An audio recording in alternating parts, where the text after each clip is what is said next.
is where the so-called relief and aid, since we want to talk about, oh, we're all about relief and aid and helping others, where is this going to Haiti and the Congo? They're not getting none of this. Now, moving right along. Now, just to sum up basically what was shown inside the video. Now, remember that the lady who inside the video who's in Congress, she said that it's difficult for Haitians to get out of the country right now. And the only way for them to get out of the country is if they go on boats. And they have to have visas in order for them to get out of there. And it's very difficult for them to get visas because now the Republicans, as she stated, have blocked the bill for them Haitians to receive visas. So this is a little information on the bill right here. This is by Reuters.com. It says U.S. lawmakers blocking critical funding for Haiti multinational mission.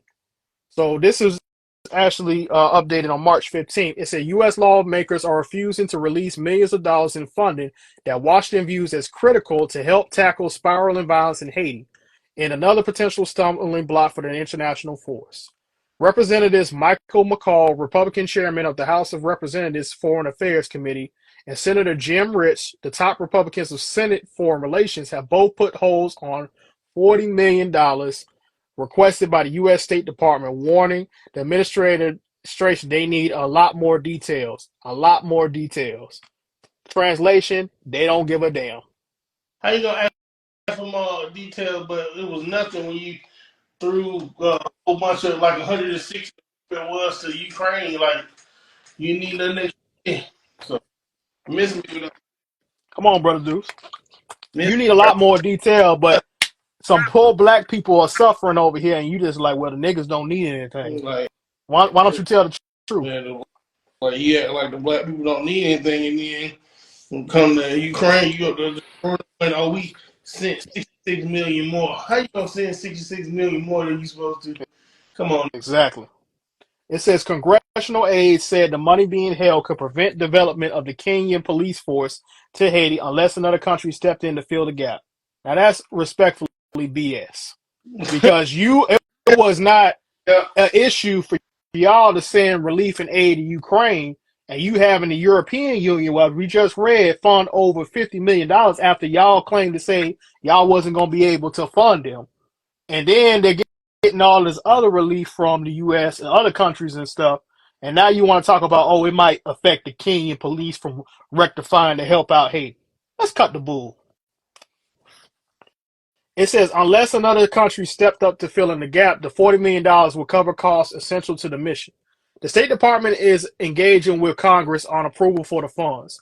A senior State Department officer said, we think it's critical for deployment, the official said, speaking on a condition of anonymity. Gang violence has spiraled in Haiti, fueling a humanitarian crisis, cutting off food supplies and forcing hundreds of thousands from their homes. Prime Minister Ariel Henry pledged on Monday to resign as soon as the transition council and temporary leader was chosen. Countries have been slow to offer support, and doubts have grown after Kenya, which had pledged to lead it, announced it was pausing the deployment after Henry announced he would resign. The U.S.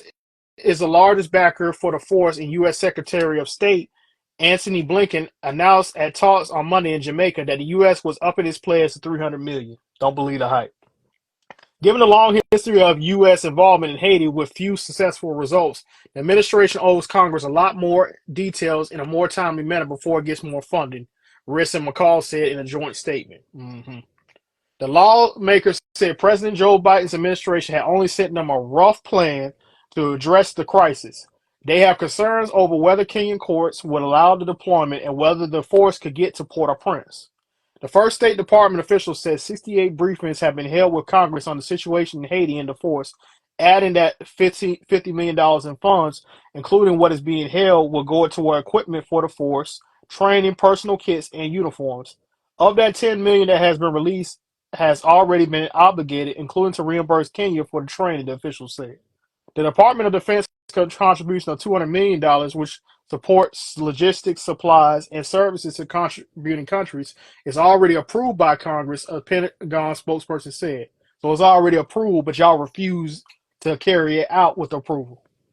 A second senior State Department official said the U.S. has been encouraging other nations to make contributions, but the challenge is unprecedented global crises, including Russia's invasion, Russia's invasion of Ukraine and the humanitarian situation in Gaza, which y'all started and Israel led up to that and terrorized the Palestinian people. Now, that'll be another topic for another podcast. What's going on over there? Right. We need to talk about that as well. But Keith Mines, vice president for Latin America at the U.S. Institute of Peace, said he would be surprised if Kenya can send its police before receiving funds. I don't think they can go at all until the funding is there. All right, it stops from there. But let's look at that. They're making excuses on how they can get relief and fund. They want to blame the Kenyan police on them slowing the relief and funding for it when it's already been passed by the Pentagon that they can get the funding on there, but they don't want to give it to you. See, what are they trying to do? A silent genocide, family. Tell y'all, man, y'all got to pay attention out here. You have to understand how your government works. And then from there, I don't know if you're aware of Brother Deuce as well, but they were posting on social media that they want to claim to say the gangs have gotten so bad that some of them were fueling into cannibalism. So, for example, this is an article by NBC News, and it was proven that the so-called cannibalism claims were a hoax. So this is by NBCNews.com. It says Elon Musk and right-wing influencers use cannibal claims to smear Haitian migrants amid crisis. All right, let's see. As Haiti faces an extreme political and societal crisis amid a wave of intense violence, tech billionaire Elon Musk and right-wing pundits online are weaponizing unverified claims of cannibalism coming out of the conflict to advance a political agenda on immigration.